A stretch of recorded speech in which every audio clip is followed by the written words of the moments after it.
2019년 12월의 어느 추운 저녁이었다. 서울 변두리 낡은 다세대 주택 3층 복도. 희미한 형광등 아래 한 남자가 숨을 고르고 있었다. 김진수, 48배 택배기사. 그의 어깨에는 하루 250개의 택배를 배달한 피로가 묵직하게 내려앉아 있었다. 계단을 오르내리며 쌓인 땀이 찬바람에 식어가는 동안 진수는 익숙한 동작으로 마지막 택배 상자를 302호 문 앞에 내려놓았다. 주소 라벨을 확인하는 그의 눈가에는 잔주름이 깊게 파여 있었다. 15년째 이 일을 하면서 새겨진 시간의 흔적이었다. 오늘도 무사히 짧은 독백을 남기고 돌아서는 순간 진수의 시선이 복도 천장 모퉁이에 머물렀다. 그곳에는 건물주가 몇 달 전 설치한 CCTV가 작은 빨간 불빛을 깜박이고 있었다. 진수는 별 생각 없이 고개를 끄덕이고는 계단을 내려갔다. 그날 밤 집으로 돌아온 진수는 낡은 소파에 몸을 던졌다. 아내는 야간 간병 일을 나가고 없었다. 혼자 남은 거실에서 그는 스마트폰을 꺼내 오늘 배달 건수를 확인했다. 247건. 목표치에는 못 미쳤지만 그럭저럭 괜찮은 하루였다. 다음 날 아침, 진수는 평소보다 30분 일찍 집을 나섰다. 겨울철에는 교통체증이 심해 배달 시간이 더 걸렸기 때문이다.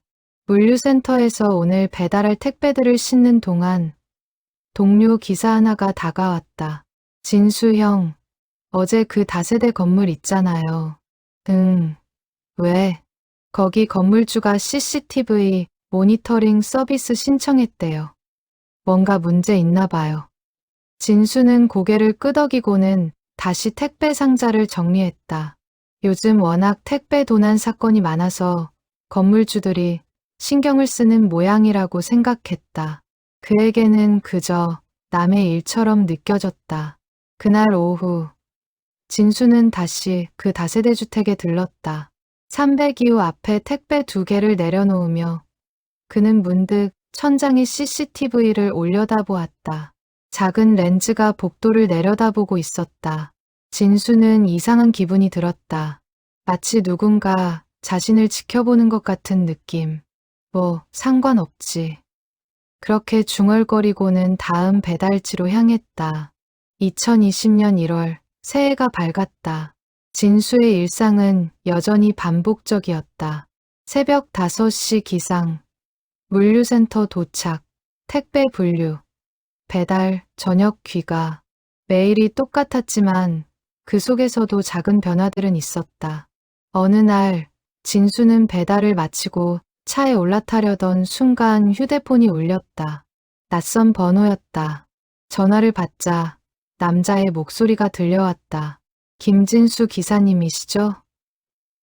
저는 302호 건물주입니다. 아, 네. 무슨 일이세요? 혹시 우리 건물 3층 복도에서 이상한 거 못 보셨어요? 진수는 잠시 생각했다. 특별히 이상한 점은 없었다. 아니요. 별일 없었는데요. 무슨 문제라도 있으세요? 아니, 그냥 CCTV를 확인하다가 좀 이상한 게 보여서요. 나중에 다시 연락드릴게요. 전화가 끊겼다. 진수는 고개를 갸웃했지만 곧 잊어버렸다. 오후 배달 루트가 빡빡하게 남아 있었기 때문이다. 그날 저녁, 진수는 마지막 배달을 끝내고 그 다세대 주택에 다시 들렀다.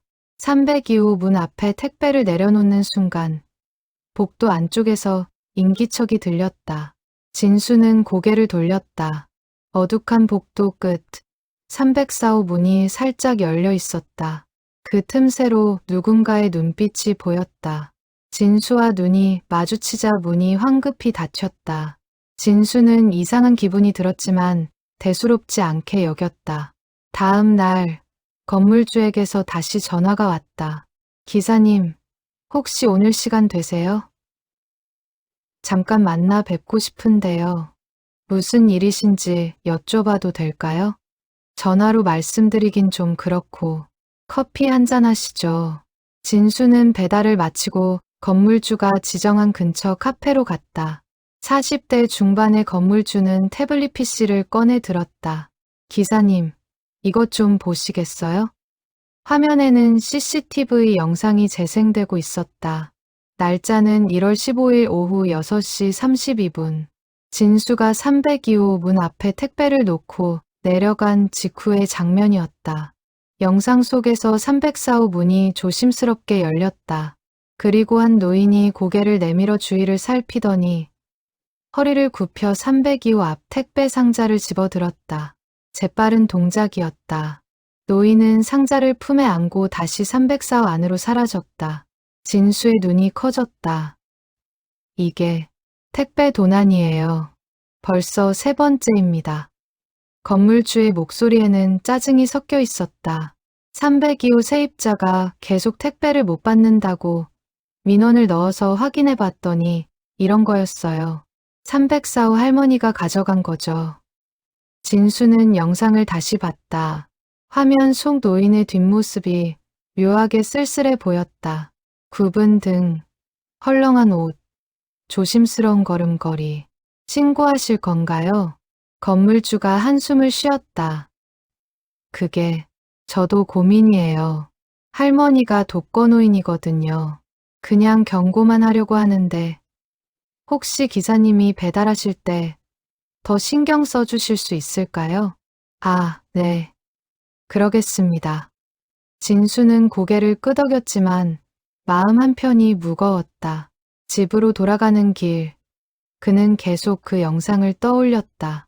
택배 상자를 품에 안던 할머니의 모습이 자꾸 눈앞에 아른거렸다. 그날 밤, 진수는 잠을 이루지 못했다.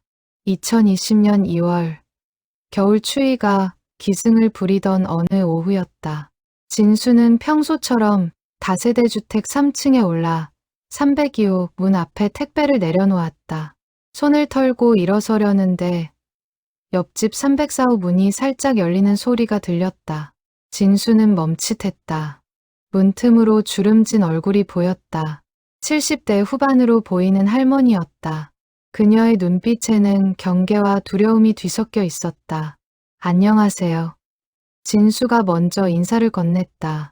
할머니는 깜짝 놀란 듯 문을 닫으려 했다. 하지만 진수의 다음 말에 동작을 멈췄다. 날씨 추운데 건강 조심하세요. 진수는 더 이상 아무 말도 하지 않고 계단을 내려갔다. 뒤에서 문이 천천히 닫히는 소리가 들렸다. 그 소리가 유독 쓸쓸하게 느껴졌다. 다음 날, 진수는 다시 그 건물에 배달을 갔다. 이번에도 302호 앞에 택배가 있었다.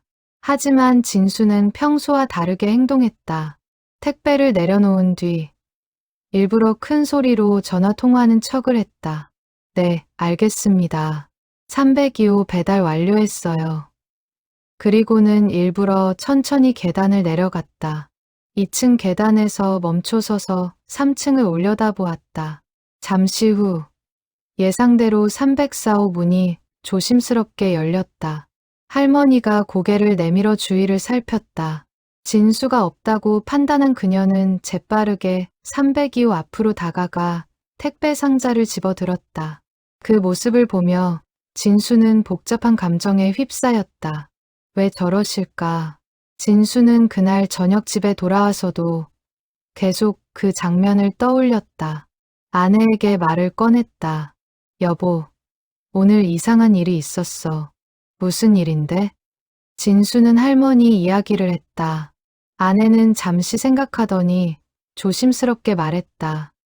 그 혹시 치매 아닐까? 아니면 정말 어려운 처지이거나 그런 것 같아. 근데 뭘 어떻게 해야 할지 모르겠어. 신고는 하지 마. 일단 지켜보자. 진수는 고개를 끄덕였다. 하지만 마음 한편으로는 불안했다. 언젠가는 이 상황이 더 큰 문제로 번질 것 같았다. 3월이 되었다. 코로나19가 본격적으로 확산되기 시작했다. 택배 물량은 폭발적으로 늘어났다. 진수의 하루 배달 건수는 300개를 넘어섰다. 육체적으로 힘들었지만 수입은 늘었다. 그런데 이상한 일이 계속되었다. 302호 택배는 계속 사라졌다. 건물주에게서 연락이 왔다. 기사님, 어떻게 된 거예요? 아직도 택배가 없어진대요. 죄송합니다. 제가 더 신경 쓰겠습니다. 진수는 대답했지만 속으로는 다른 생각을 하고 있었다. 할머니를 신고할 수는 없었다. 그렇다고 방치할 수도 없는 노릇이었다. 고민 끝에 진수는 결심했다. 직접 할머니와 대화를 나눠보기로 한 것이다. 4월 어느 날 오후, 진수는 302호의 택배를 배달한 뒤 304호 초인종을 눌렀다. 한참을 기다렸지만 대답이 없었다. 분명 안에 사람이 있는 것 같았는데, 할머니, 택배 기사입니다. 잠깐만 문 열어주세요. 조심스럽게 말했지만 여전히 반응이 없었다. 진수는 포기하고 돌아서려는데 뒤에서 문이 열리는 소리가 들렸다. 뭐요? 할머니의 목소리는 떨리고 있었다. 진수는 천천히 돌아서서 할머니를 마주봤다. 생각보다 훨씬 말랐고 얼굴색도 좋지 않았다. 안녕하세요, 할머니. 저는 이 동네 담당 택배기사 김진수라고 합니다. 그래서? 할머니, 혹시 어려운 일 있으세요? 순간 할머니의 얼굴이 굳었다. 그녀의 눈빛이 흔들렸다. 무슨 소리요? 나한테 무슨 일이 있겠어요? 아니, 그냥 혹시 도움이 필요하시면 말씀하시라고요. 할머니는 대답 없이 문을 닫아버렸다. 진수는 한숨을 쉬며 계단을 내려갔다. 실패했다. 하지만 포기할 수는 없었다. 다음 날부터 진수는 다른 방법을 시도했다. 302호의 택배를 배달할 때마다 일부러 조금 큰 소리로 배달 완료했습니다 라고 말하고 곧바로 계단을 내려가는 척하다가 2층에서 멈춰섰다. 그리고 조용히 3층을 지켜봤다. 매번 같은 패턴이 반복되었다. 304호 문이 열리고 할머니가 나와 택배를 가져갔다. 어느 날은 할머니가 택배 상자를 열어보는 모습도 목격했다. 상자 안에는 라면과 통조림이 들어 있었다. 할머니는 그것들을 보며 잠시 망설이다가 다시 상자에 넣고 자기 집으로 가져갔다. 진수는 그 모습을 보며 가슴이 먹먹해졌다. 할머니는 단순한 도둑이 아니었다. 그녀는 생존을 위해 그러고 있었던 것이다. 5월이 되었다. 날씨가 풀리면서 택배 분량은 더욱 늘어났다. 진수는 매일 새벽부터 밤늦게까지 일했다. 몸은 힘들었지만 할머니 걱정의 마음은 더 무거웠다. 어느 날 저녁, 진수는 배달을 마치고 차에 앉아 있었다. 스마트폰으로 독거노인 복지 제도를 검색했다. 여러 지원 제도가 있었지만 신청 절차가 복잡했다. 게다가 할머니가 협조하지 않으면 불가능한 일이었다. 어떻게 해야 하나? 고민하던 진수는 문득 한 가지 생각이 떠올랐다. 직접적으로 도울 수는 없지만 간접적으로 도울 방법은 있지 않을까? 다음 날, 진수는 실험을 해봤다.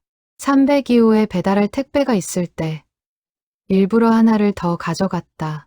자신의 돈으로 산 라면 한 박스였다. 그것을 302호 옆에 살짝 놓아두었다. 배달 완료했습니다. 큰 소리로 외치고는 계단을 내려가 2층에서 멈췄다. 잠시 후 304호 문이 열렸다. 할머니가 나와 두 상자를 번갈아 보았다. 그리고 조심스럽게 두 상자를 모두 가져갔다. 진수는 희미하게 미소 지었다. 이 방법이라면 할머니에게 누가 되지 않으면서도 도움을 줄 수 있을 것 같았다. 그날부터 진수의 일상에 작은 변화가 생겼다. 302호에 배달할 때마다 자신이 산 물건 하나를 몰래 추가하는 것이었다. 라면, 통조림, 쌀, 화장지, 생필품들이었다. 물론 자신의 주머니 사정도 넉넉하지 않았다. 하지만 진수는 할머니를 생각하면 그 정도는 할 수 있다고 생각했다.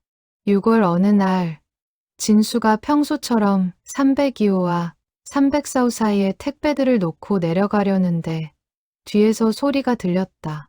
저기요. 진수는 돌아봤다. 304호 문 틈새로 할머니가 고개를 내밀고 있었다. 감사합니다. 작은 목소리였지만 진수의 귀에는 또렷하게 들렸다. 할머니는 그 말을 남기고 재빨리 문을 닫았다. 진수는 잠시 그 자리에 서 있었다. 가슴이 뜨거워졌다. 할머니가 알고 있었던 것이다. 자신이 몰래 놓고 가는 물건들을. 그리고 그것이 선이라는 것도. 진수는 계단을 내려가며 생각했다. 이 일을 언제까지 계속해야 할까? 언젠가는 근본적인 해결책을 찾아야 하지 않을까? 하지만 지금 당장은 이것이 최선이었다. 할머니를 지키는 유일한 방법. 그렇게 진수의 침묵은 계속되었다. 2020년 7월. 장마가 시작되었다. 빗물이 도시를 적시는 동안 진수의 비밀스러운 선행도 계속되었다. 302호 배달 때마다 추가로 놓고 가는 물건들. 이제는 습관이 되어버렸다. 그런데 문제가 생겼다. 건물주에게서 다시 연락이 온 것이다. 기사님, 요즘 302호 택배가 이상해요. 무슨 말씀이세요? 택배 개수가 맞지 않는데요. 분명 하나 주문했는데 2개가 와 있다고. 진수는 당황했다. 302호 세입자가 눈치챈 모양이었다. 아, 그게. 제가 확인해 보겠습니다. 그리고 CCTV 확인해 봤는데요. 기사님이 뭔가 더 놓고 가시던데요. 순간 진수의 등에 식은땀이 흘렀다. 들킬 줄은 몰랐다. 그건. 혹시 할머니 도와주시는 거예요? 건물주의 목소리가 부드러워졌다. 진수는 잠시 망설이다가 솔직하게 말했다. 네, 맞습니다. 할머니가 너무 어려워 보이셔서요. 전화 너머로 한숨 소리가 들렸다. 기사님 마음은 알겠는데요. 이러시면 안 됩니다. 302호 세입자가 민원 넣으면 저도 곤란해져요. 죄송합니다. 앞으로는 조심하겠습니다. 전화를 끊고 진수는 한동안 멍하니 앉아 있었다. 어떻게 해야 할까? 할머니를 계속 도우려면 더 조심해야 했다. 그날 저녁, 진수는 아내와 상의했다. 여보, 내가 요즘 하는 일 있잖아. 응. 그 할머니 도와주는 거? 들켰어. 건물주가 CCTV로 봤대. 아내는 잠시 생각하더니 말했다. 그럼 방법을 바꿔야지. 다른 집 앞에 놓는 건 어때? 304호 앞에. 응. 할머니 집 앞에 직접 놓으면 되잖아. 진수는 고개를 끄덕였다. 그것도 방법이었다. 하지만 한편으로는 걱정도 되었다. 할머니가 받을까? 다음 날, 진수는 새로운 방법을 시도했다. 302호 배달을 마친 뒤 자신이 준비한 물건을 304호 문 앞에 놓았다. 상자에는 작은 메모를 붙였다. 추운 겨울 준비하세요. 지나가는 이유. 그리고는 빨리 자리를 떴다. 2층 계단에서 잠시 기다렸다. 304호 문이 열리고 할머니가 고개를 내밀었다.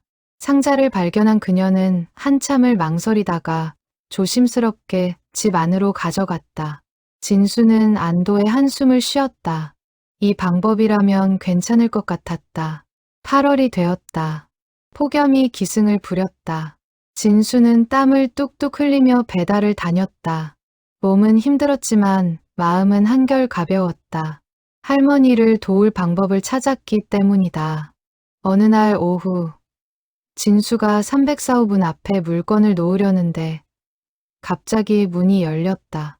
할머니와 정면으로 마주쳤다. 할머니, 기사님, 서로 말없이 바라봤다. 할머니의 눈에는 복잡한 감정이 담겨 있었다. 고마움, 미안함, 부끄러움. 왜 이러시는 거요? 할머니의 목소리가 떨렸다. 그냥 도움이 필요해 보이셔서요. 나는 도둑이에요. 남의 택배를 훔친 나쁜 사람이라고요. 아니에요. 할머니는 잘못하신 게 없어요. 진수는 진심으로 말했다. 할머니는 고개를 떨구고 눈물을 흘렸다. 손주가 아파서 분유값이 필요했어요. 며느리한테 미안해서 말도 못하고. 할머니, 처음에는 한 번만 그러려고 했어요. 근데 자꾸 필요한 게 생기고 이러다가 들킬 줄 알았는데. 할머니는 흐느꼈다. 진수는 가만히 그 모습을 지켜봤다. 가슴이 찢어지는 것 같았다. 할머니, 제가 도와드릴게요. 정식으로요. 뭐라고요? 복지 제도가 있어요. 신청하시면 지원받으실 수 있어요. 할머니는 고개를 저었다. 나는 그럴 자격이 없어요. 도둑질한 사람이 아니에요. 할머니는 피해자예요. 우리 사회가 할머니를 제대로 돌보지 못한 거예요. 진수는 할머니를 설득했다. 한참을 대화한 끝에 할머니는 조심스럽게 고개를 끄덕였다. 다음 날, 진수는 휴무를 내고 할머니와 함께 주민센터를 찾았다. 복지 담당 공무원과 상담하며 필요한 서류들을 준비했다. 생각보다 절차가 복잡했지만 진수는 끈기 있게 도왔다. 며칠 후, 할머니는 기초생활수급자로 선정되었다. 생계비와 의료비 지원을 받을 수 있게 된 것이다. 할머니는 진수의 손을 꼭 잡고 울었다. 고맙습니다. 정말 고맙습니다. 천만에요. 할머니, 이제 걱정 마세요. 하지만 진수의 마음 한편에는 여전히 무거움이 남아 있었다. 할머니 같은 사람이 또 있지 않을까? 자신이 모르는 곳에서 고통받는 사람들이 9월이 되었다. 진수는 평소처럼 배달을 다녔다. 그런데 이상한 일이 생겼다. 다른 건물에서도 비슷한 일이 발견된 것이다. 어느 오피스텔 복도. 진수는 문 앞에 놓인 택배가 사라지는 걸 목격했다. 범인은 20대 청년이었다. 진수는 그를 불러 세웠다. 잠깐만요. 청년은 깜짝 놀라 멈춰섰다. 이거 당신 거 아니잖아요. 죄송합니다. 청년의 목소리는 지쳐 있었다. 진수는 그의 얼굴을 자세히 봤다. 헬쑥하고 눈빛이 흔들렸다. 왜 이러세요? 일자리를 잃었어요. 집세도 못 내고 먹을 게 없어서. 또 다른 할머니였다. 아니, 이번에는 청년이었다. 진수는 한숨을 쉬었다. 택배 가져가지 마세요. 제가 도와드릴게요. 예. 진수는 청년과 대화를 나눴다. 그리고 취업 정보와 긴급 복지, 제도를 알려줬다. 청년은 눈물을 글썽이며 고개를 숙였다. 정말 감사합니다. 집으로 돌아가는 길, 진수는 생각했다. 세상에는 도움이 필요한 사람이 너무 많다. 자신이 할 수 있는 일은 한계가 있지만 그래도 할 수 있는 만큼은 하고 싶었다. 10월 어느 날 진수는 건물주에게서 연락을 받았다. 기사님, CCTV 영상 좀 보여드릴 게 있어요. 만나서 영상을 확인했다. 화면에는 진수가 304호 문 앞에 물건을 놓는 장면이 찍혀 있었다. 기사님, 계속 도와주고 계셨네요. 네, 대단하세요. 요즘 이런 분 없어요. 건물주는 진심으로 감탄했다. 그런데 기사님, 혼자 하시기 힘드시죠? 제가 도와드릴게요. 예, 저도 이 건물 주인으로서 세입자들 챙겨야죠. 할머니 관리비 좀 깎아드리겠습니다. 진수는 놀랐다. 예상하지 못한 제안이었다. 정말요? 네. 그리고 다른 세입자들한테도 알려서 같이 도울 수 있게 해보겠습니다. 진수는 감동했다. 혼자가 아니었다. 함께할 사람들이 있었다. 그날 밤, 진수는 아내에게 말했다. 여보, 오늘 좋은 일이 있었어. 무슨 일인데? 진수는 건물주의 제안을 이야기했다. 아내는 환하게 웃었다. 역시 좋은 일은 돌고 도는구나. 그러게. 나 혼자 한 게 아니라 다 같이 하는 거니까 더 좋아. 진수는 창밖을 바라봤다. 어둠 속에서 불빛들이 반짝이고 있었다. 각자의 삶을 살아가는 사람들. 그 중에는 도움이 필요한 사람도 있고 도울 수 있는 사람도 있다. 진수는 다짐했다. 앞으로도 계속 이 일을 하겠다고. 택배기사로서 할 수 있는 작은 선행들을 블랙박스에 찍히든 찍히지 않든, 누가 알아주든 알아주지 않든, 왜냐하면 그것이 옳은 일이기 때문이다. 2020년 11월, 가을이 깊어갔다. 진수의 작은 선행은 이제 혼자만의 비밀이 아니었다. 건물주의 도움으로 다세대 주택의 다른 세입자들도 할머니를 돕기 시작했다. 어떤 이는 반찬을 나눠주었고, 어떤 이는 병원 동행을 자처했다. 304호 할머니의 삶에도 변화가 찾아왔다. 기초생활수급자로 선정되어 매달 생계비를 받게 되었고, 더 이상 남의 택배를 가져갈 필요가 없어졌다. 하지만 할머니는 여전히 진수를 볼 때마다 고개를 숙였다. 기사님, 제가 정말 미안해요. 할머니, 그만하세요. 이제 다 지난 일이에요. 어느 날 오후, 진수가 3층 복도에서 배달을 마치고 내려가려는데 할머니가 불렀다. 기사님, 잠깐만요. 네, 할머니. 할머니는 작은 봉투를 내밀었다. 진수는 받아보니 손으로 쓴 편지였다. 이게 뭐예요? 읽어보세요. 집에 가서요. 할머니는 수줍게 웃으며 문을 닫았다. 진수는 봉투를 주머니에 넣고 배달을 계속했다. 그날 저녁, 집에 돌아온 진수는 편지를 펼쳤다. 서툰 글씨로 빽빽하게 쓰인 글이었다. 기사님께, 저는 평생 남한테 손 벌리고 산 적 없는 사람입니다. 그런데 작년부터 손주가 아파서 병원비가 많이 들었습니다. 며느리는 일하느라 바쁘고 저는 도와줄 방법이 없었습니다. 그래서 나쁜 짓을 했습니다. 남의 택배를 훔쳤습니다.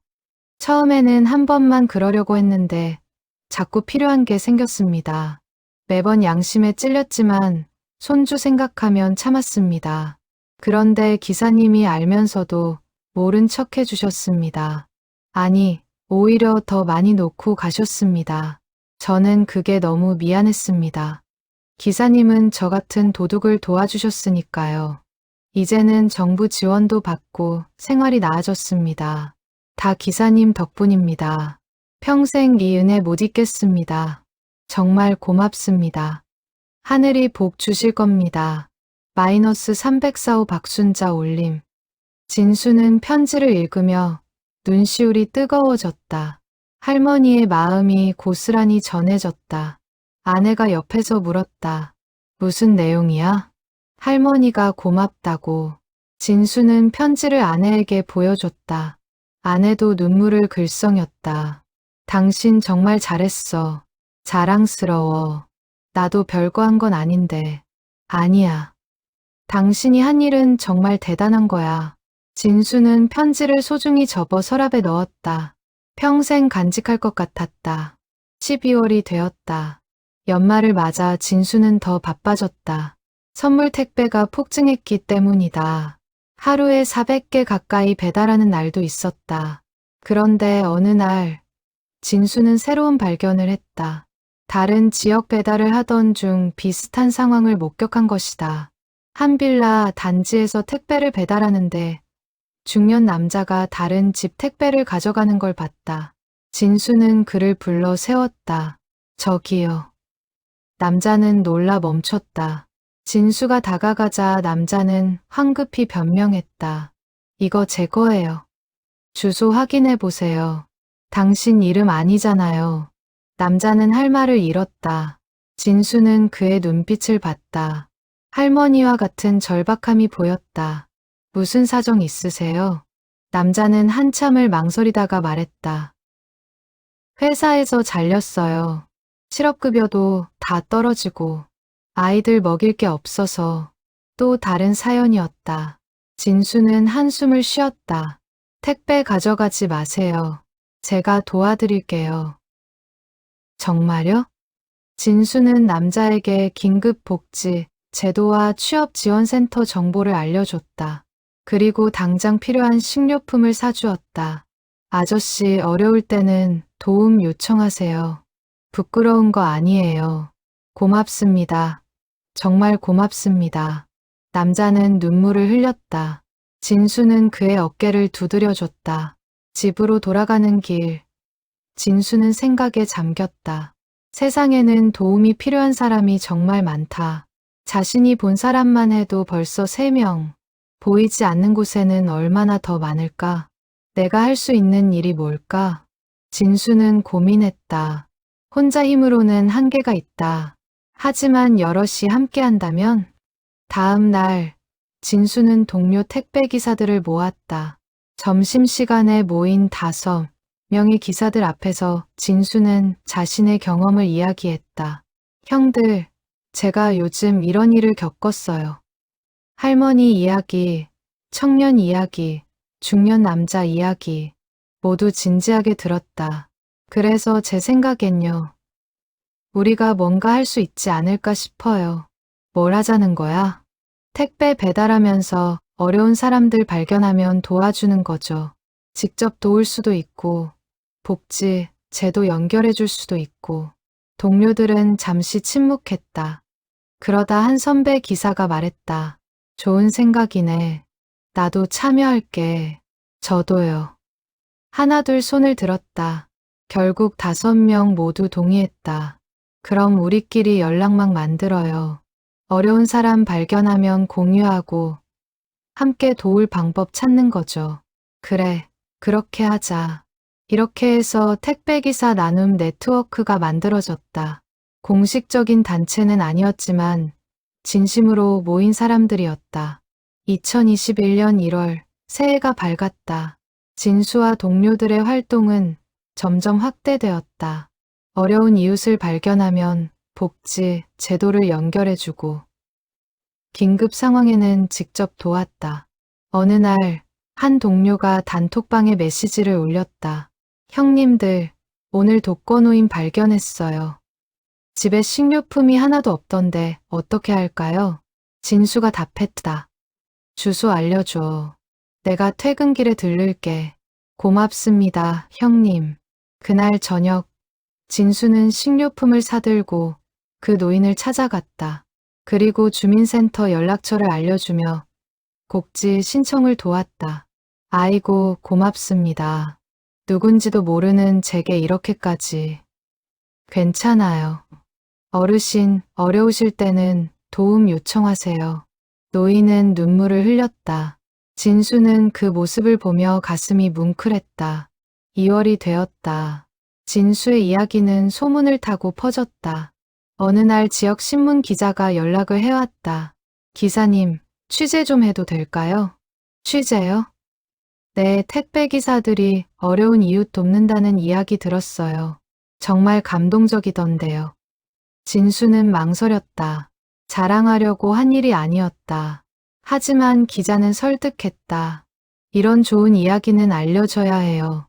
그래야 다른 사람들도 동참하잖아요. 진수는 결국 동의했다. 며칠 후 신문에 기사가 실렸다. 택배 기사들의 숨은 선행, 어려운 이웃 돕는 나눔 네트워크. 기사는 큰 반향을 일으켰다. 시민들의 칭찬이 쏟아졌고 많은 사람들이 동참 의사를 밝혔다. 진수는 놀랐다. 자신이 한 작은 일이 이렇게 큰 파장을 일으킬 줄 몰랐다. 그날 밤 아내가 말했다. 여보, 당신 대단해. 뭐가 대단해. 그냥 당연한 일 한 건데. 아니야. 당연한 일을 실천하는 게 진짜 대단한 거야. 진수는 웃었다. 그리고 생각했다. 이제 시작이다. 더 많은 사람들과 함께 더 많이 도울 수 있을 것이다. 창밖으로 눈이 내리기 시작했다. 하얀 눈송이가 세상을 덮어가고 있었다. 마치 따뜻한 마음들이 세상을 덮어가는 것처럼. 진수는 내일이 기대되었다. 2021년 3월, 봄 기운이 돌기 시작했다. 진수와 동료들의 나눔 네트워크는 이제 20명이 넘는 택배기사들이 참여하는 단체로 성장했다. 지역 언론의 보도 이후 많은 시민들이 후원금을 보내왔고 몇몇 기업에서도 물품 지원을 약속했다. 하지만 모든 일이 순조롭게만 흘러가지는 않았다. 문제는 예상치 못한 곳에서 터졌다. 어느 날 오후, 진수에게 낯선 번호로 전화가 걸려왔다. 받아보니 택배 회사 본사 관계자였다. 김진수 기사님이시죠? 서울 본부 관리팀입니다.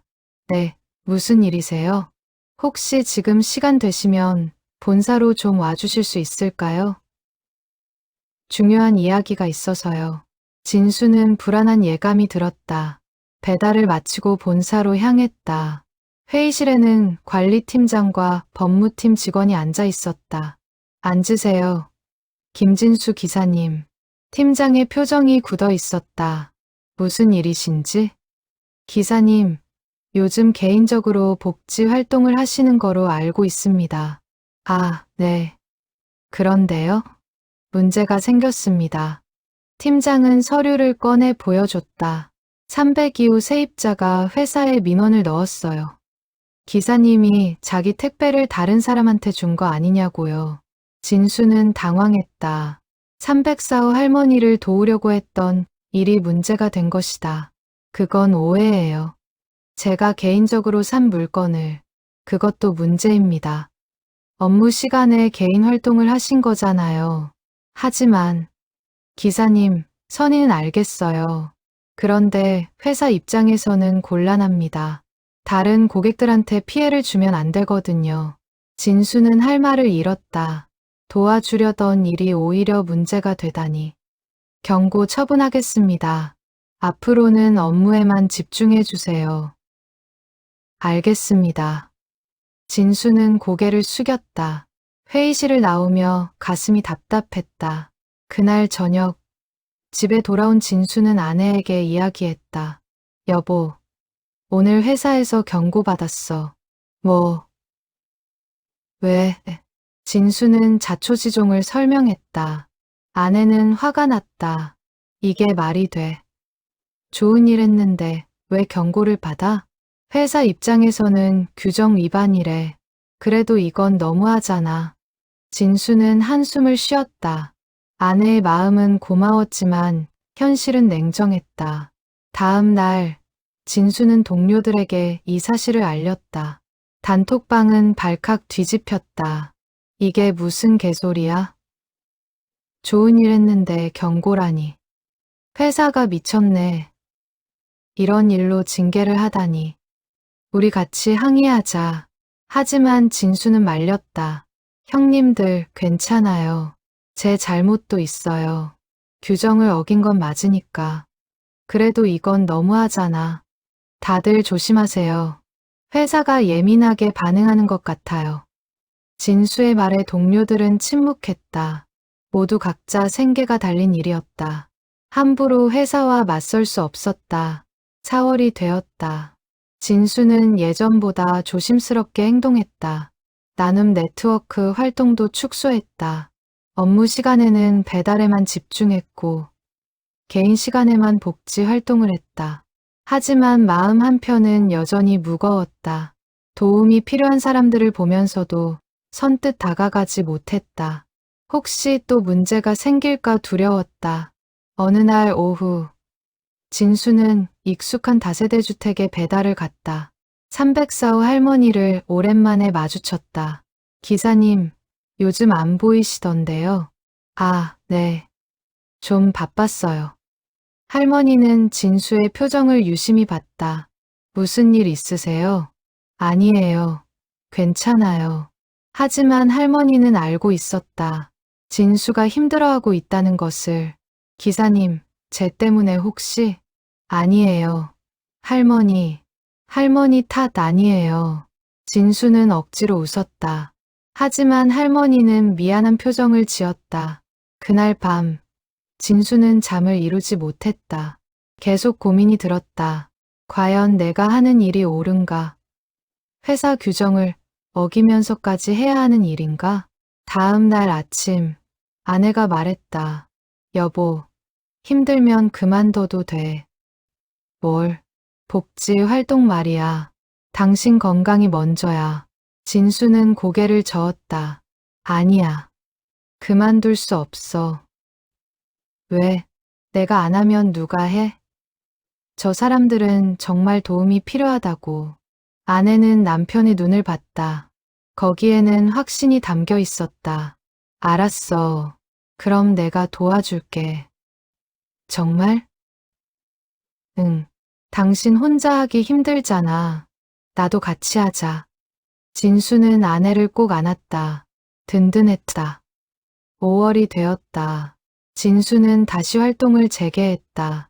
이번에는 더 조심스럽게, 더 체계적으로 업무 시간과 개인 시간을 명확히 구분했다. 그리고 아내의 도움으로 나눔 네트워크를 정식 비영리 단체로 등록했다.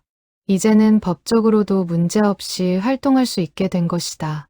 어느 날 진수는 다시 본사로 호출되었다.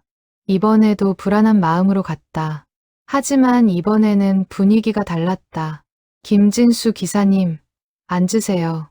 팀장이 미소를 지었다. 무슨 일이세요? 기사님 활동이 언론에 또 보도되었어요. 이번에는 전국 뉴스에도 나왔고요. 진수는 놀랐다. 몰랐던 일이었다. 회사 이미지가 많이 좋아졌습니다. 본사에서 긍정적으로 보고 있어요. 네, 기사님, 앞으로도 계속해 주세요. 물론 업무 시간은 지켜주시고요. 진수는 믿을 수 없었다. 경고를 받았던 그 회사에서 이제는 격려를 하다니. 그리고 이거, 팀장은 봉투를 건넸다. 회사 차원에서 후원금입니다. 적지만 도움이 되었으면 좋겠어요. 진수는 봉투를 받아들며 눈시울이 뜨거워졌다. 정말 감사합니다. 아니에요. 우리가 감사하죠. 기사님 덕분에 회사 이미지가 좋아졌으니까요. 진수는 본사를 나오며 하늘을 올려다봤다. 맑은 봄하늘이 펼쳐져 있었다. 시련은 있었지만 결국 이겨냈다. 그날 저녁, 진수는 동료들에게 소식을 전했다. 형님들, 회사에서 후원금 줬어요. 진짜? 대박. 이제 우리 더 많이 도울 수 있겠네. 단톡방은 환호로 가득 찼다. 진수는 미소 지었다. 어둠 속에서도 빛은 있다. 포기하지 않으면 결국 빛을 찾을 수 있다. 진수는 그것을 믿었다.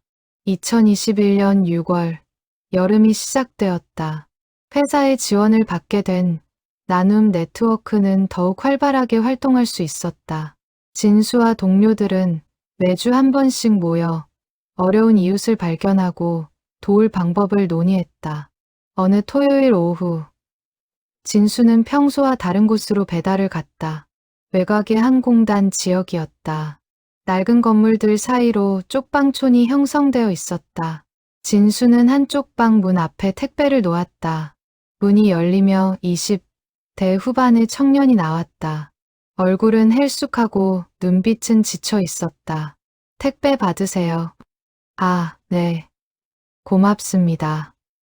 청년은 택배를 받아들며 기침을 했다. 심한 기침이었다. 괜찮으세요? 네. 감기 기운이 좀 있어서요. 하지만 진수의 눈에는 청년의 상태가 심상치 않아 보였다. 얼굴이 너무 창백했다. 병원은 다녀오셨어요? 돈이 없어서요. 청년은 쓴웃음을 지었다. 진수는 가슴이 아팠다. 제가 도와드릴까요? 아니에요. 괜찮습니다. 청년은 고개를 저으며 방 안으로 들어갔다. 진수는 그 모습을 보며 안타까웠다. 다음 날, 진수는 다시 그 쪽방을 찾았다. 이번에는 배달이 아니라 개인적으로 방문한 것이었다. 문을 두드리자 청년이 나왔다.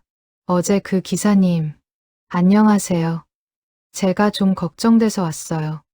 진수는 손에 든 약과 식료품을 건넸다. 이거 드세요. 그리고 병원 꼭 가보세요. 청년은 당황한 표정으로 물건을 받았다. 이럴 필요 없는데요. 아니에요. 젊은 사람이 건강 챙겨야죠. 진수는 청년과 이야기를 나눴다. 그의 사연은 안타까웠다. 지방에서 올라와 공장에서 일하다가 산업재해를 당했다. 하지만 제대로 된 보상을 받지 못하고 일자리를 잃었다. 지금은 일용직으로 여기저기 다니고 있어요. 그런데 몸이 안 좋아서 산재 신청은 안 하셨어요? 회사에서 안 해준대요. 증거가 없다고. 진수는 분노가 치밀었다. 하지만 감정을 억누르고 청년을 도울 방법을 생각했다. 제가 아는 노무사 있어요. 소개해 드릴게요. 정말요? 네. 산재는 받으셔야죠. 진수는 그날부터 청년을 도왔다. 노무사를 연결해주고 병원 치료를 받을 수 있게 했다. 그리고 나눔 네트워크에서 생활비를 지원했다. 몇 주 후 청년은 산재 승인을 받았다. 치료비와 휴업급여를 받게 된 것이다. 청년은 진수에게 눈물로 감사를 표했다. 기사님, 정말 고맙습니다. 제 인생의 은인이세요. 천만에요. 이제 건강 회복하시고 새 출발하세요. 진수는 청년의 어깨를 두드려줬다. 7월이 되었다. 진수의 활동 범위는 점점 넓어졌다. 이제는 택배 배달 중 발견한 어려운 이웃뿐만 아니라 지역사회 전체의 취약 계층을 돕기 시작했다. 어느 날 진수는 동네 슈퍼 주인에게서 연락을 받았다. 기사님, 우리 동네에 힘든 분이 계신데 좀 도와주실 수 있을까요? 누구신데요? 할아버지 한 분이 계세요. 폐지 줍는 분인데 요즘 거동이 불편하신 것 같아요. 진수는 즉시 그 할아버지를 찾아갔다. 80대 노인이었다. 허리가 굽어 제대로 걷지도 못했다. 할아버지, 안녕하세요. 누구시오? 택배기사입니다. 할아버지 도와드리러 왔어요. 할아버지는 경계하는 눈빛으로 진수를 봤다. 나는 도움 필요 없소. 혼자 잘 살고 있으니까. 하지만 진수는 할아버지의 상황을 알 수 있었다. 낡은 옷, 마른 몸, 굳은 손. 평생 노동으로 살아온 사람의 흔적이었다. 할아버지, 복지, 제도 신청하시면 도움 받으실 수 있어요. 그런 거 필요 없어. 나는 남한테 손 안 벌리고 살아왔소. 자존심이 강한 분이었다. 진수는 다른 방법을 생각했다. 그럼 제가 폐지수거 도와드릴게요. 힘드시잖아요. 그건 할아버지는 망설였다. 진수는 그날부터 퇴근 후 할아버지의 폐지수거를 도왔다. 무거운 것들은 대신 들어주고 수레를 끌어주었다. 며칠이 지나자 할아버지가 마음을 열었다. 고맙소, 젊은이. 덕분에 일이 수월하오. 아니에요. 할아버지. 제가 배우는 게 많아요. 진수는 진심이었다. 할아버지의 삶에서 인내와 끈기를 배웠다.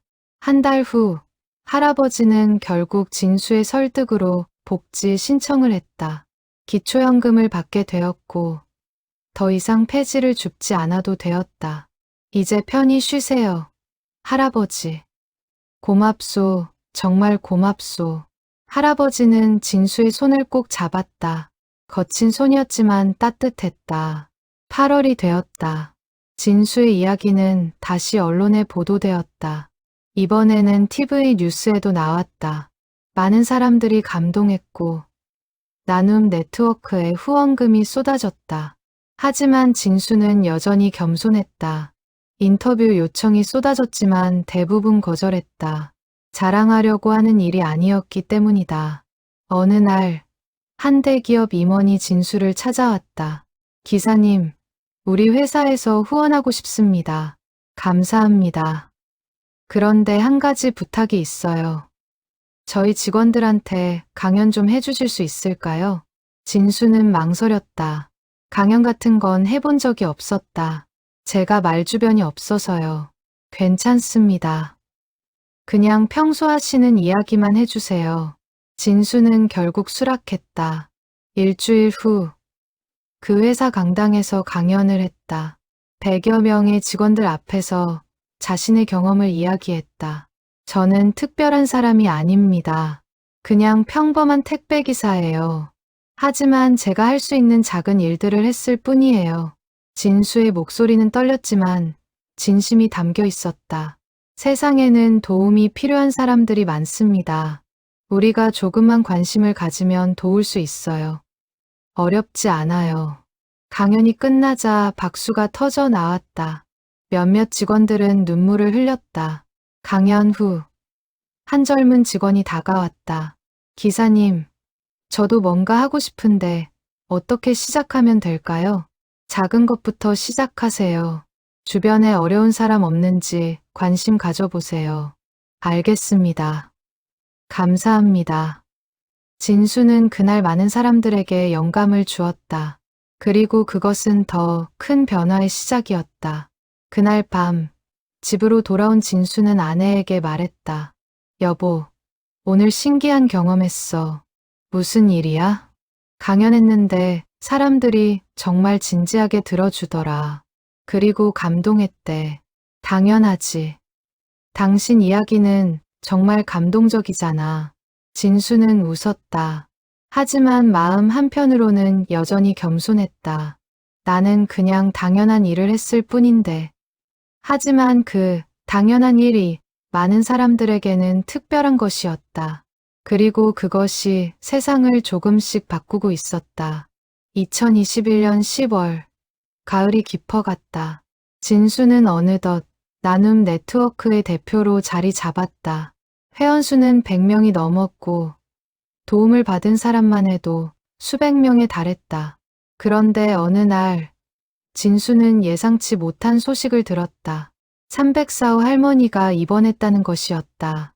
건물주에게서 연락을 받고 즉시 병원으로 달려갔다. 병실에는 할머니가 창백한 얼굴로 누워 있었다. 곁에는 30대의 여성이 앉아 있었다. 할머니의 며느리였다. 할머니. 진수가 다가가자 할머니는 힘없이 미소 지었다. 기사님, 왔구나. 무슨 일이세요? 어디 아프세요? 며느리가 대신 설명했다. 폐렴이에요. 요즘 건강이 안 좋으셨는데 갑자기 쓰러지셨어요. 진수는 가슴이 철렁했다. 큰일은 아니죠? 다행히 빨리 발견해서 치료 중이에요. 일주일 정도 입원해야 한대요. 진수는 안도의 한숨을 쉬었다. 며느리는 진수를 자세히 봤다. 혹시 기사님이 어머님 도와주신 그분이세요? 아, 네. 그런데 어떻게 어머님이 말씀 많이 하셨어요. 은인이시라고. 며느리의 눈에 눈물이 맺혔다. 저희가 제대로 챙기지 못해서 어머님이 얼마나 힘드셨을지. 아니에요. 며느리님 잘못이 아니에요. 진수는 며느리를 위로했다. 그녀도 사정이 있었을 것이다. 며느리는 조용히 이야기를 시작했다. 제가 싱글맘이에요. 남편이 일찍 세상을 떠나서 혼자 아이 키우느라 어머님한테 신경을 못 썼어요. 힘드셨겠어요. 어머님은 괜찮다고만 하셨어요. 그런데 알고 보니 혼자 얼마나 힘드셨는지. 며느리는 눈물을 흘렸다. 진수는 그녀의 어깨를 두드려줬다. 이제 알았으니까 잘 모시면 되죠. 네. 앞으로는 제가 잘 모실게요. 그날 이후 진수는 자주 병원을 찾았다. 할머니에게 필요한 것들을 챙겨주고 며느리와도 이야기를 나눴다. 일주일 후 할머니는 퇴원했다. 건강을 되찾은 할머니는 예전보다 밝아 보였다. 기사님, 정말 고마워요. 할머니, 이제 건강 잘 챙기세요. 그럴게요. 그리고 기사님도 건강 조심하세요. 할머니는 진수의 손을 꼭 잡았다. 따뜻한 손이었다. 11월이 되었다. 어느 날 진수는 배달 중 낯익은 얼굴을 마주쳤다. 작년에 도왔던 청년이었다. 하지만 모습이 많이 달라져 있었다. 혹시 그때 그 청년? 기사님, 저예요. 청년은 환하게 웃었다. 얼굴에는 생기가 돌았고 옷차림도 단정했다. 어떻게 지내세요? 잘 지내요. 덕분에 산재 승인받고 치료도 다 했어요. 그리고 요즘 새 직장에서 일하고 있어요. 정말요? 다행이네요. 진수는 기뻤다. 청년의 변화가 눈에 보였다. 기사님 덕분이에요. 정말 감사해요. 아니에요. 잘 되셔서 제가 더 기쁘네요. 청년은 명함을 꺼내 건넸다. 제가 지금 사회복지 공부하고 있어요. 나중에 저도 기사님처럼 어려운 사람들 돕고 싶어요. 진수는 명함을 받아들며 뭉클했다. 멋지네요. 꼭 좋은 사회복지사 되세요. 네, 꼭 그럴게요. 청년과 헤어지며 진수는 생각했다. 내가 도운 사람들이 다시 누군가를 돕는 사람이 되다니. 이것이야말로 진정한 선순환이 아닐까. 12월이 되었다. 연말을 맞아 나눔 네트워크는 특별 행사를 준비했다. 그동안 도움을 받았던 사람들을 초대해 감사 인사를 나누는 자리였다. 행사장에는 수십 명이 모였다. 할머니도 왔고 청년도 왔다. 그 외에도 진수가 도왔던 많은 사람들이 참석했다. 여러분, 오늘 이렇게 모여주셔서 감사합니다. 진수가 마이크를 잡았다. 저희가 한 일은 정말 작은 일이었어요. 하지만 여러분이 그 작은 도움으로 다시 일어서는 모습을 보며 저희가 더 많이 배웠습니다. 박수가 터져 나왔다. 앞으로도 계속 함께하겠습니다. 여러분이 행복하실 때까지. 진수의 말에 많은 사람들이 눈물을 흘렸다. 행사가 끝난 후 할머니가 다가왔다. 기사님, 이거 받으세요. 할머니는 작은 상자를 건넸다. 열어보니 손으로 짠 장갑이었다. 할머니가 만드신 거예요? 응. 기사님 손이 추울까봐.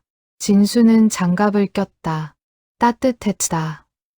할머니의 마음이 느껴졌다. 정말 고맙습니다, 할머니. 아니야. 내가 더 고맙지. 두 사람은 포옹했다. 주변 사람들도 박수를 쳤다. 그날 밤, 집으로 돌아온 진수는 창밖을 바라봤다. 거리에는 크리스마스 장식이 빛나고 있었다. 따뜻한 빛들이 어둠을 밝히고 있었다. 여보, 올 한 해도 수고했어. 아내가 다가와 말했다. 당신도 수고했어. 덕분에 여기까지 왔어. 내년에는 더 많이 도울 수 있겠지? 응. 그럼 두 사람은 웃으며 포옹했다. 진수는 생각했다. 내년에는 또 어떤 사람들을 만나게 될까? 어떤 이야기들이 펼쳐질까? 기대되었다. 그리고 설렜다. 왜냐하면 세상에는 여전히 도움이 필요한 사람들이 많고 자신은 그들을 도울 수 있는 사람이니까 그것만으로도 충분했다. 2022년 1월 새해가 밝았다. 진수는 이제 단순한 택배기사가 아니었다. 나눔 네트워크의 대표로서 지역사회에서 존경받는 인물이 되어 있었다. 하지만 새로운 해는 새로운 도전과 함께 시작되었다. 어느 날 진수에게 구청장이 연락을 해왔다. 김진수 기사님, 만나 뵙고 싶습니다. 무슨 일이세요? 우리 구에서 복지, 사각지대 해소 사업을 시작하려고 하는데요. 지사님께서 자문위원을 맡아주셨으면 합니다. 진수는 당황했다. 자신은 전문가가 아니었다. 저는 학력도 없고 전문 지식도 없는데요. 기사님은 현장 경험이 있잖아요. 그게 더 중요합니다. 진수는 고민 끝에 수락했다. 일주일 후 구청 회의실에서 첫 회의가 열렸다. 사회복지 전문가, 공무원, 시민단체 대표 등 다양한 사람들이 모였다. 김진수 기사님, 의견 좀 말씀해 주시겠어요? 구청장이 물었다. 진수는 잠시 망설이다가 입을 열었다. 제 경험상 복지 사각지대에 있는 분들은 도움을 요청하는 법을 모르세요. 아니, 요청하기를 부끄러워하세요. 맞는 말씀입니다. 그래서 우리가 먼저 찾아가야 해요. 동네를 돌며 어려운 사람들을 발견하고 다가가서 손을 내밀어야 합니다. 진수의 말에 모두 고개를 끄덕였다. 그럼 구체적으로 어떻게 하면 좋을까요? 택배기사, 우유 배달원, 신문 배달원처럼 매일 동네를 도는 사람들과 협력하면 어떨까요?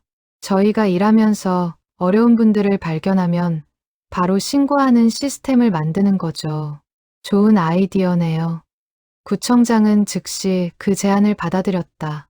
그리고 생활 밀착형 복지 네트워크라는 이름의 새로운 사업이 시작되었다. 2월이 되었다.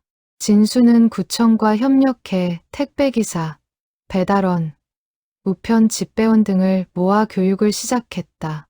복지 사각지대를 발견하는 법, 신고하는 법, 초기 대응하는 법 등을 가르쳤다.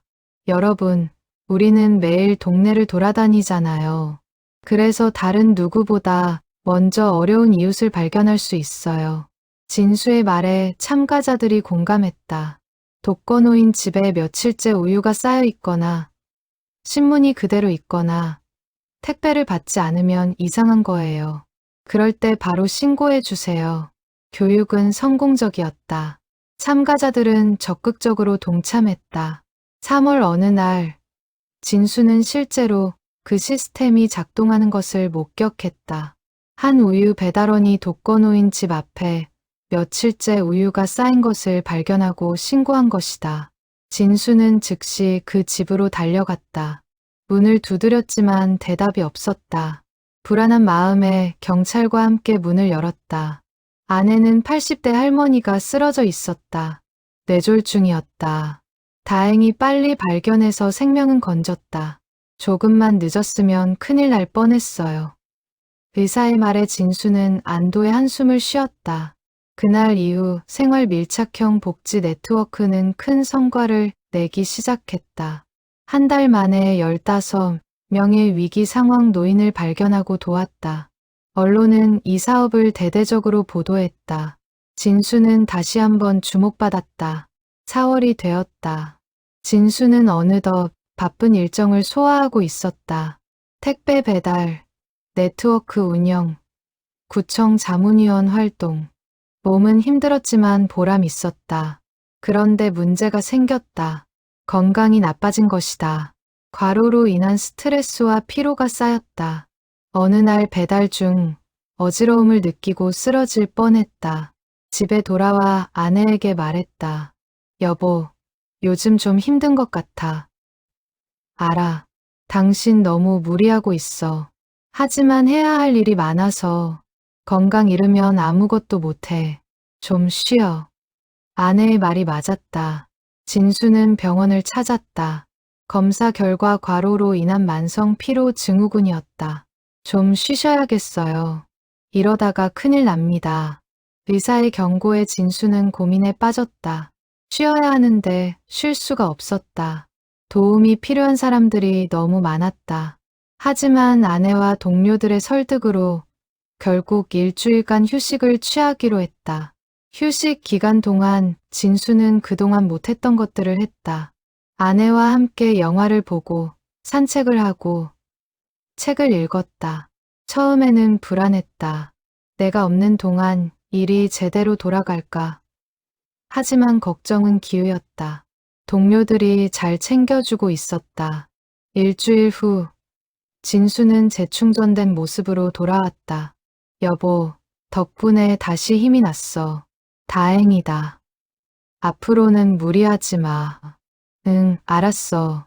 진수는 깨달았다. 혼자 모든 걸 하려고 하면 안 된다는 것을, 함께하는 것의 중요성을. 5월이 되었다. 진수는 새로운 프로젝트를 시작했다. 나눔 리더 양성 과정이었다. 자신처럼 지역사회에서 어려운 이웃을 도울 사람들을 교육하는 프로그램이었다. 첫 기수에는 20명이 참가했다. 다양한 직업, 연령의 사람들이 모였다. 여러분, 환영합니다. 앞으로 3달간 함께 배우고 성장하겠습니다. 진수는 열정적으로 강의했다. 자신의 경험, 노하우, 철학을 아낌없이 나눴다. 교육생들은 적극적으로 참여했다. 현장 실습도 나가고 사례 연구도 했다. 3달 후, 첫 기수가 수료했다. 졸업식에서 한 교육생이 소감을 발표했다. 저는 그냥 평범한 직장인이었어요. 근데 이 교육을 받고 나서 삶의 의미를 찾았어요. 이제 저도 누군가를 도울 수 있는 사람이 되었어요. 진수는 뭉클했다. 자신의 경험이 다른 사람들에게 영감을 주다니. 졸업식이 끝난 후 진수는 혼자 생각에 잠겼다. 내가 걸어온 길이 틀리지 않았구나. 처음 304호 할머니를 도왔을 때만 해도 이렇게 될 줄 몰랐다.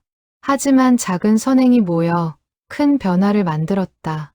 그날 밤 진수는 일기를 썼다. 오늘 첫 번째 나눔 리더들이 졸업했다.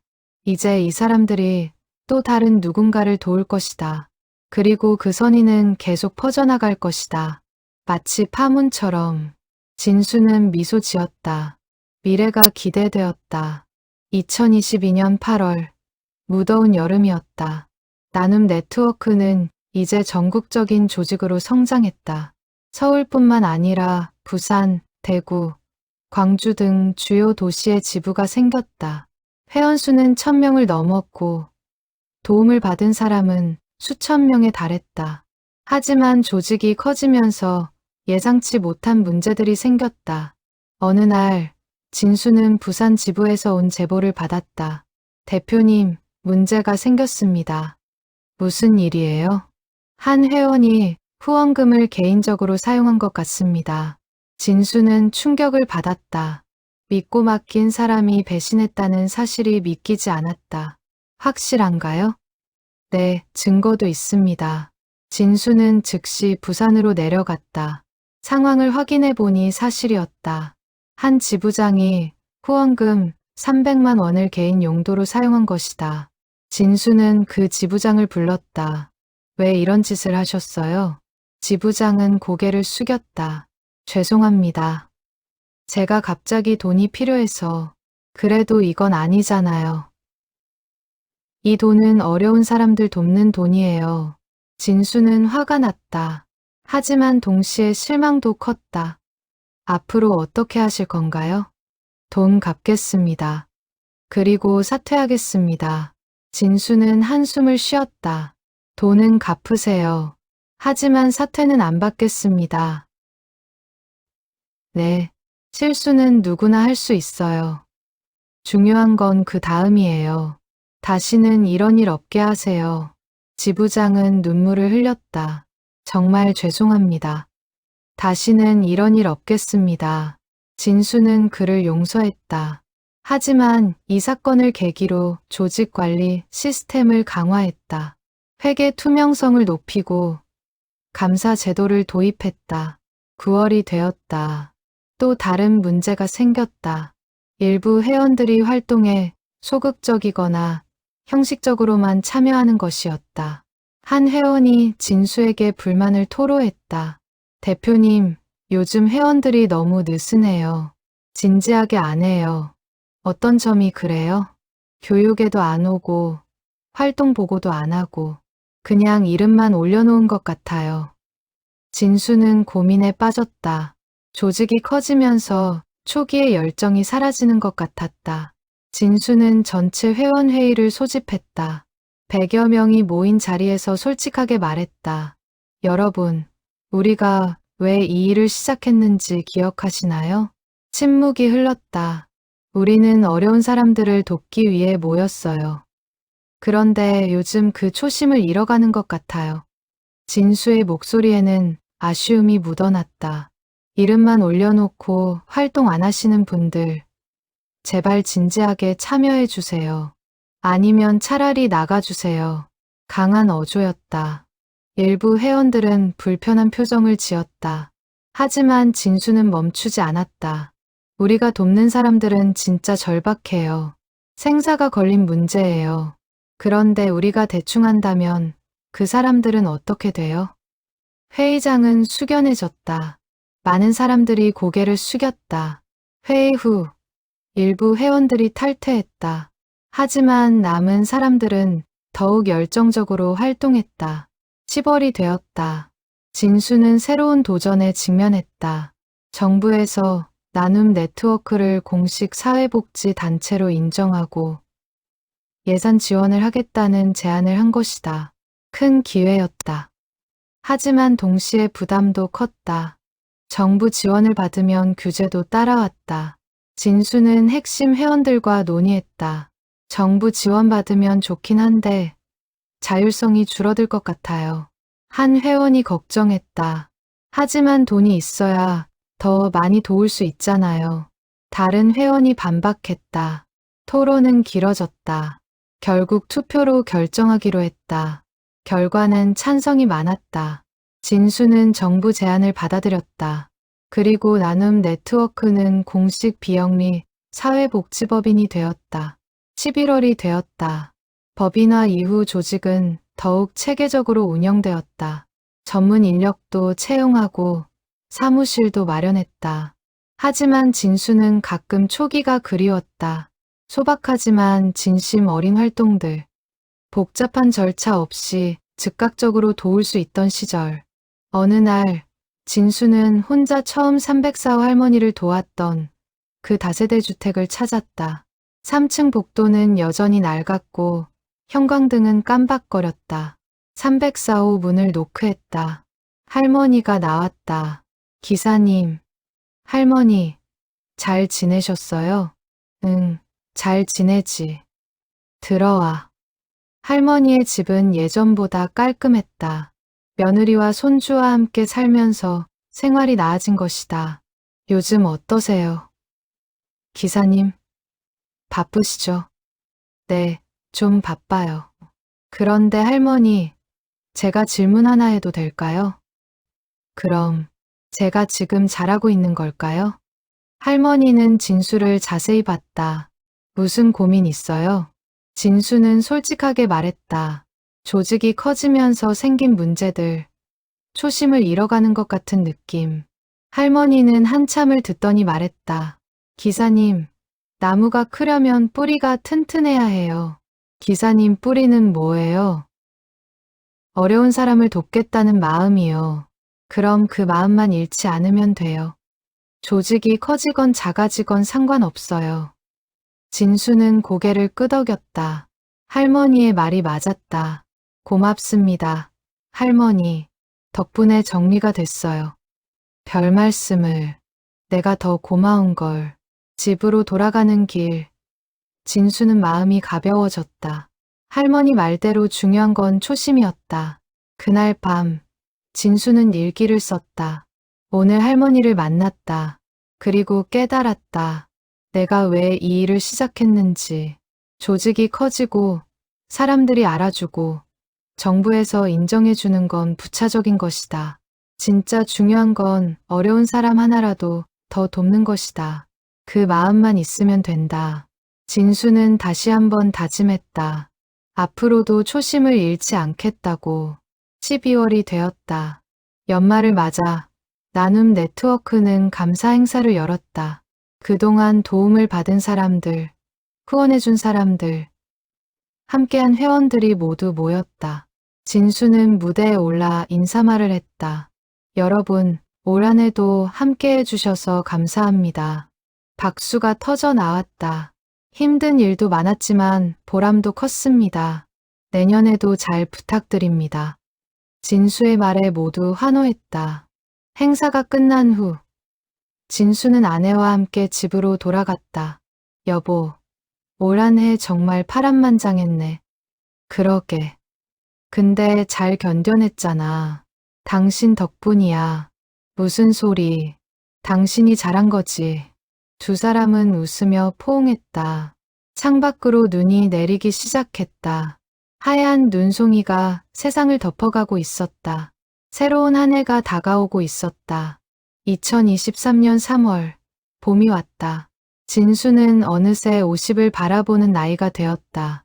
택배기사로 일한 지 20년, 나눔 네트워크를 시작한 지 3년이 되어가고 있었다. 어느 날, 진수는 대통령 표창 수상자로 선정되었다는 통보를 받았다. 사회복지 유공자로서 국가가 인정한 것이다. 여보, 대통령 표창 받는데. 진수는 아내에게 기쁜 소식을 전했다. 정말 축하해. 믿기지 않아. 내가 이런 걸 받다니. 하지만 진수는 여전히 겸손했다. 상을 받는 것보다 더 중요한 건 계속 일을 하는 것이었다. 4월 어느 날 청와대에서 시상식이 열렸다. 진수는 처음으로 양복을 차려입고 청와대에 갔다. 아내와 동료들도 함께했다. 김진수 씨, 앞으로 나오십시오. 이름이 호명되자 진수는 떨리는 마음으로 단상에 올랐다. 대통령이 직접 표창장을 전달했다. 김진수 씨, 수고 많으셨습니다. 당신 같은 분이 대한민국의 희망입니다. 감사합니다. 진수는 고개를 숙였다.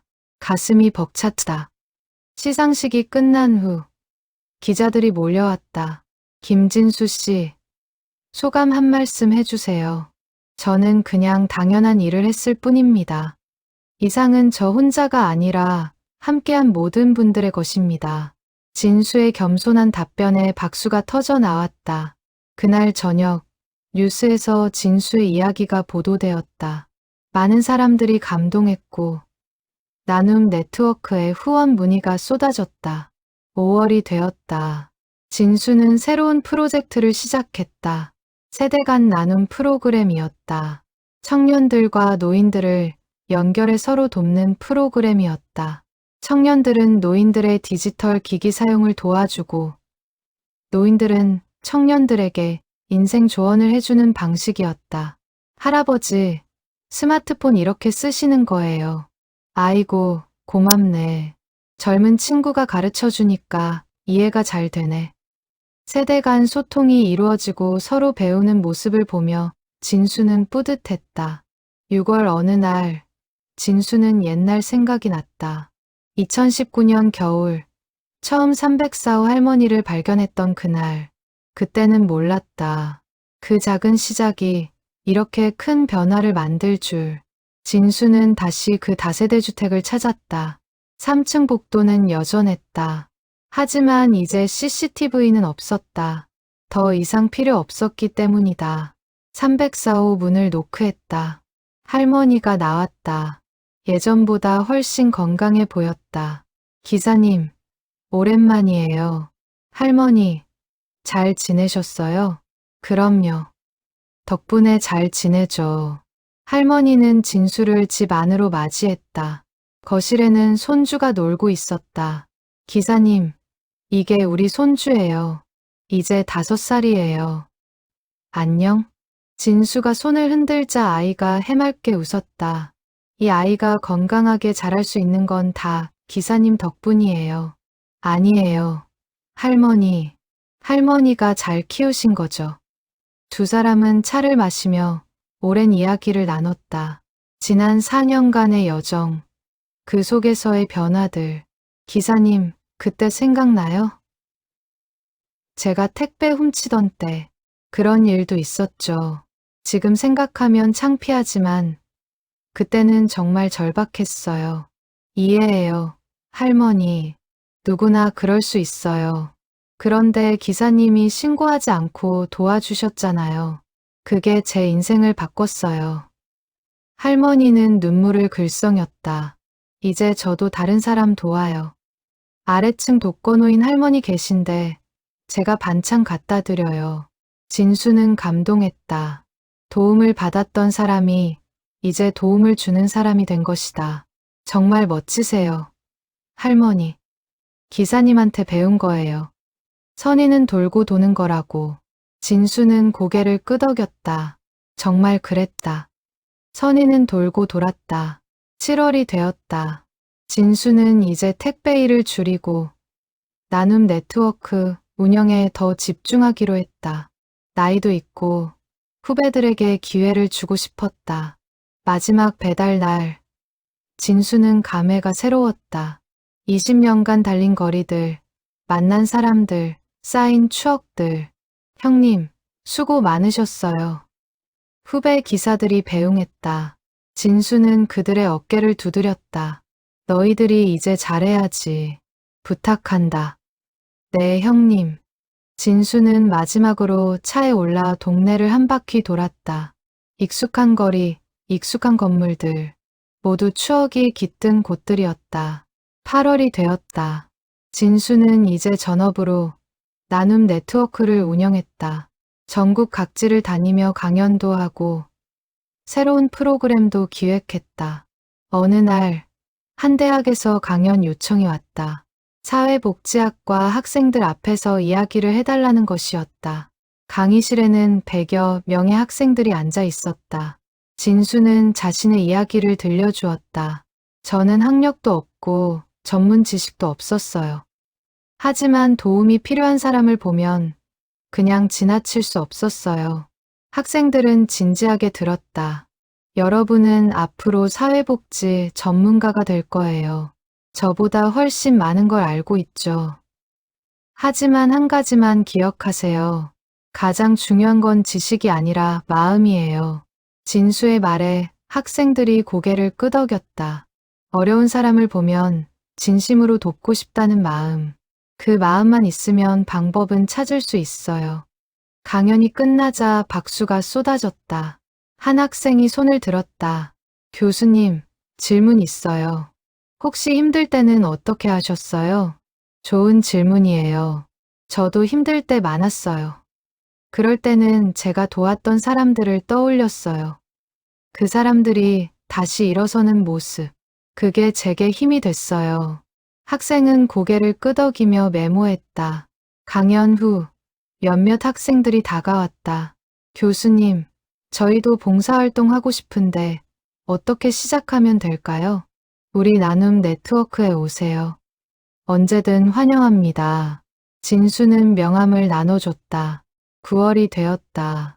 어느 날 진수는 뉴스를 보다가 깜짝 놀랐다. 화면에 낯익은 얼굴이 나왔다. 작년에 도왔던 청년이었다. 저는 이제 사회복지사가 되었습니다. 그리고 제가 받았던 도움을 다른 사람들에게 돌려주고 싶습니다. 청년은 인터뷰에서 진수 이야기를 했다. 김진수 선생님이 제 인생을 바꿨어요. 이제 저도 누군가의 인생을 바꾸는 사람이 되고 싶어요. 진수는 눈물이 났다. 자신이 한 일이 이렇게 큰 파급력을 갖다니. 그날 밤, 진수는 아내와 함께 저녁을 먹었다. 여보, 오늘 뉴스 봤어? 응, 봤어. 정말 대단하더라. 내가 한 일이 이렇게 큰 의미가 있었구나. 당연하지. 당신이 한 일은 정말 대단한 거야. 아내는 남편을 자랑스럽게 바라봤다. 진수는 창밖을 봤다. 밤하늘에 별들이 반짝이고 있었다. 각자의 빛을 내고 있었다. 나도 작은 별 하나였구나. 그런데 그 작은 빛이 누군가에게는 큰 희망이 되었어. 진수는 깨달았다. 중요한 건 빛의 크기가 아니라 빛을 낸다는 것 자체라는 걸. 10월이 되었다. 나눔 네트워크 창립 5주년 기념식이 열렸다. 수백 명이 모인 행사장은 감동으로 가득했다. 진수는 단상에 올라 인사말을 했다.